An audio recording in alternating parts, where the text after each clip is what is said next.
बेटा यहाँ तक हमने कल कंप्लीट कर लिया था हाइड्रोजन हैलाइड से। हाइड्रोजन हैलाइड में क्या है आपको बताएं कि हाइड्रोजन हैलाइड का मतलब है एच एक्स का मतलब क्या हुआ बेटा, जैसे हाइड्रोजन भी है और हाइड्रोजन परिवार के तत्व भी हैं, तो जिसमें हाइड्रोजन परिवार के तत्व आ जाते हैं हाइड्रोजन के साथ वो हाइड्रोजन हैलाइड हो जाता है, सीधी सी बात है। जैसे एच एक्स मतलब एक्स आपको पता ही है, एक्स मैंने कल आपको बताया था, एक्स बराबर क्या होता है बेटा, ClVrIX, समझ गए क्या, क्लोरीन ब्रोमीन आयोडीन क्लोरीन। तो अगर यहाँ पर HCl लग जाए तो HCl हाइड्रोक्लोरिक अम्ल, हाइड्रोजन ब्रोमाइड, तो यहाँ पर HBr HI HF, तो ये सब क्या कहलाएंगे, हाइड्रोजन हैलाइड कहलाएंगे। और हमने यहाँ पर हाइड्रोजन हैलाइड से रिएक्शन कर कंप्लीट कर दी, ठीक है। अब नेक्स्ट आज पढ़ेंगे बेटा नंबर 2 हैलोजन परमाणुओं के साथ हेलो एल्केन का बनना, मतलब हेलोजन परमाणु होंगे और हेलोजन परमाणु द्वारा हम हेलो एल्केन यहाँ पर प्राप्त करेंगे, किससे बेटा, एल्कीन से। मतलब एल्कीन के साथ हेलोजन परमाणु क्या करेंगे, रिएक्ट करेंगे, मतलब रिएक्ट होंगे, रिएक्शन करेंगे और अपक्रिया करके क्या बना लेंगे, हेलो एल्केन। तो ध्यान से समझोगे, हेलोजन हेलोजन परमाणुओं द्वारा, तो रिएक्शन हम हेडिंग डालेंगे नंबर 2, हेलोजन परमाणुओं द्वारा,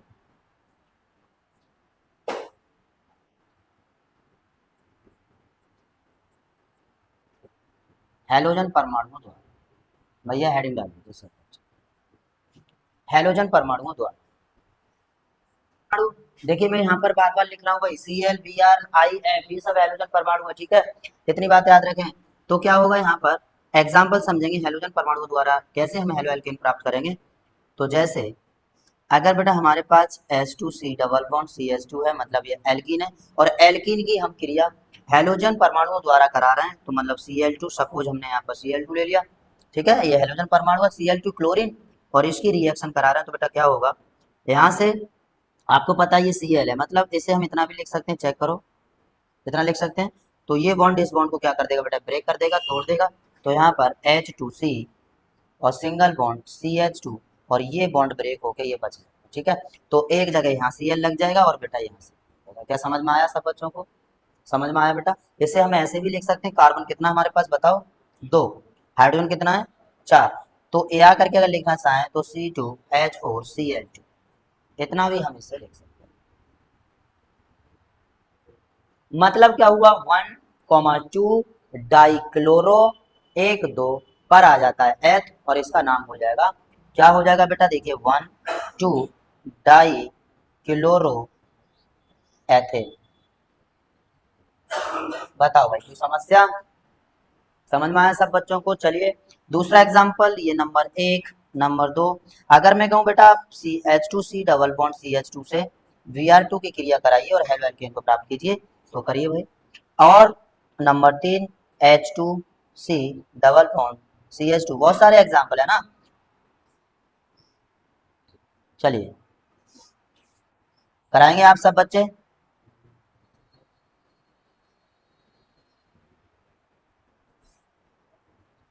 हाँ 1 2,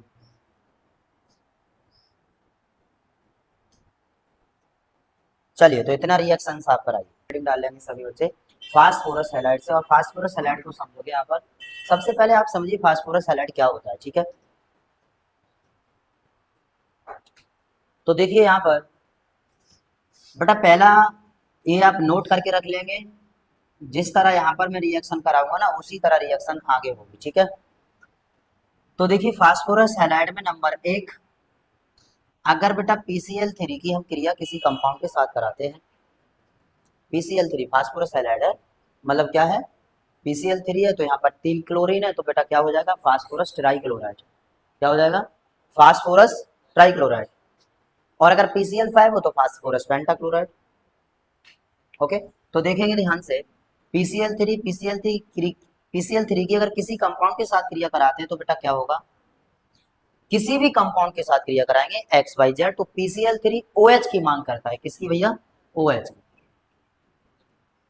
OH की मांग करता है। PCl3 कहता है साफ साफ कि हमें OH चाहिए, और वो OH की मांग करके बना क्या लेता है, तो देखो यहाँ पर। और बेटा एक बात और बताऊं, वो एक OH की मांग नहीं करता है, वो मांग करता है 3 OH की। कितने OH की, 3 OH की, और यहाँ से बना लेता है H3PO3 ये बना लेता है फास्फोरिक अम्ल। क्या बना लेता है बेटा? फास्फोरिक अम्ल बना लेता है। OH की मांग करके PCl3 फास्फोरिक अम्ल बना लेता है और बच जाता है, उसे बाहर निकाल देता है। क्या बच गया बताओ? Cl3 बच गया। Cl3 यहाँ से ये मुक्त हो जाता है, मतलब 3Cl मुक्त हो जाता है। कोई प्रॉब्लम? सही है। तो इतनी बात याद रखेंगे, जब PCl3 किसी कंपाउंड के साथ क्रिया करेगा तो 3 OH की मांग करके H3PO3 बना लेगा और इसे कहते हैं बेटा फास्फोरिक।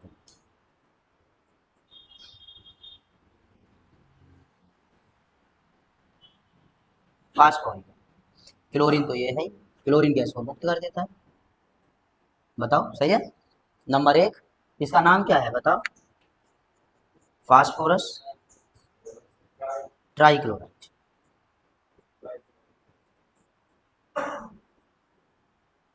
समझ गए?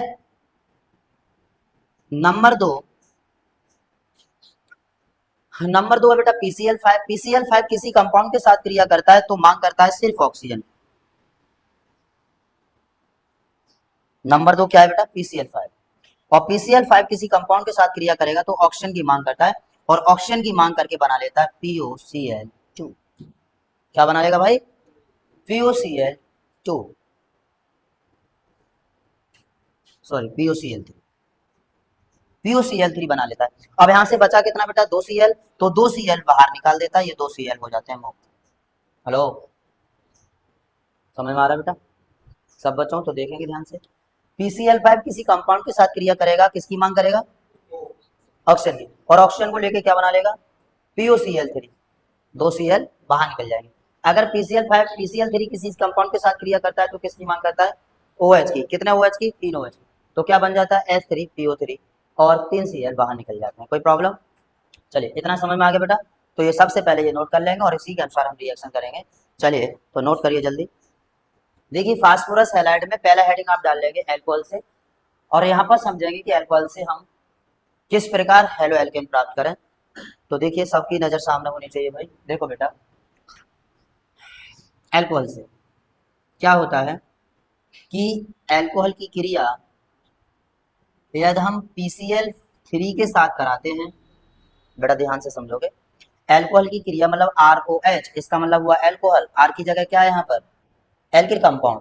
आर क्या है बेटा? एल्किल कंपाउंड को दर्शा रहा है। जैसे देखिए CH3 है, C2H5 है, ये सब को दर्शा रहा है यहाँ पर आर। ओके, तो ROH प्लस PCl3 के साथ क्रिया कर रहा है तो बना क्या लेगा यहाँ पर? देखिए मैंने आपको बताया कि बेटा जो PCl3 किसी भी कंपाउंड के साथ क्रिया करेगा तो किसकी मांग करता है? OH की। और वो भी OH कितने चाहिए? 3 OH चाहिए। तो 3 का यश में क्या कर देंगे बेटा? गुणा। तो 3 OH को लेकर P क्या बना लेगा? H3 और PO3। ओके, यहाँ पर कितने Cl बच गए? 3Cl। और यहाँ पर कितने R? 3 R बच गए। तो क्या बना लेगा? 3RCl। अब जो कंपाउंड ये प्राप्त हो जाएगा वो क्या हो जाएगा? हमारा हेलो एल्केन। हेलो एल्केन, बोलो समझ में आया भाई? Halo alkane. बेटा इसी तरह एग्जांपल में आपको दूं, मैं कहूं बेटा मेरे पास CH3OH एक कंपाउंड है, इसकी क्रिया PCl3 से कराओ और प्राप्त करो हेलो एल्केन। तो ये आपको बनाना है, बिल्कुल कर लोगे, एकदम सिंपल है बेटा, कोई ज्यादा हार्ड बात नहीं है। थोड़ा दिमाग लगाओ और PCl3 के साथ रिएक्शन करके आप हेलो एल्केन को प्राप्त कर सकते हैं। तो करिए सभी बच्चे। ओके, चलिए ये करके बताइए। तो 3 का गुणा कर देंगे तो 3 OH हो गए। सही है। अब बेटा 3 OH यहाँ पर 3 का मल्टीपल करते हैं 3 OH, और ये 3 OH को P लेकर क्या बना लेगा? H3PO3।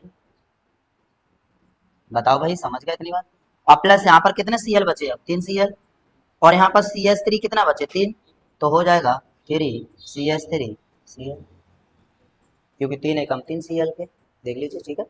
आगे बेटा यहाँ पर भी सेम OH P के साथ क्रिया करेगा और बना लेगा H3PO3। और बच जाएगा हमारे पास कितना? 3C2H5Cl। ओके, सेम यहाँ पर भी ऐसे ही है, तो यहाँ पर देखिए क्या होगा? यहाँ पर भी सेम होगा बेटा, H3PO3। और बन जाएगा हमारे पास 3C3H7Cl। ये क्या हो गया?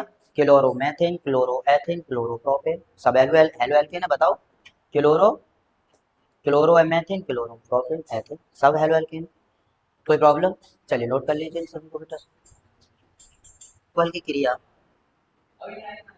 PCl5 के साथ कराते हैं तो PCl5 की कंडीशन क्या है कि PCl5 ऑक्सीजन को ले जाकर बना लेता है PuCl3। क्या बना लेगा बेटा? PuCl3, मतलब इस ऑक्सीजन को लेके चला गया P और बना लिया PuCl3। अब यहाँ पर कितने दो Cl बचे? 2 Cl। बेटा एक Cl तो इस H के साथ लग जाएगा और एक Cl इस R के साथ लग जाएगा, तो यहाँ पर मिल जाएगा हमें HCl प्लस RCl। यानी कि यहाँ पर जो ये प्राप्त हो गया कंपाउंड वो हो गया बेटा हेलो एल्केन। हेलो एल्केन बताइए सही है? ये हेलो एल्केन हमने प्राप्त कर लिया, ये हेलो एल्केन बन गया। अब बेटा इसी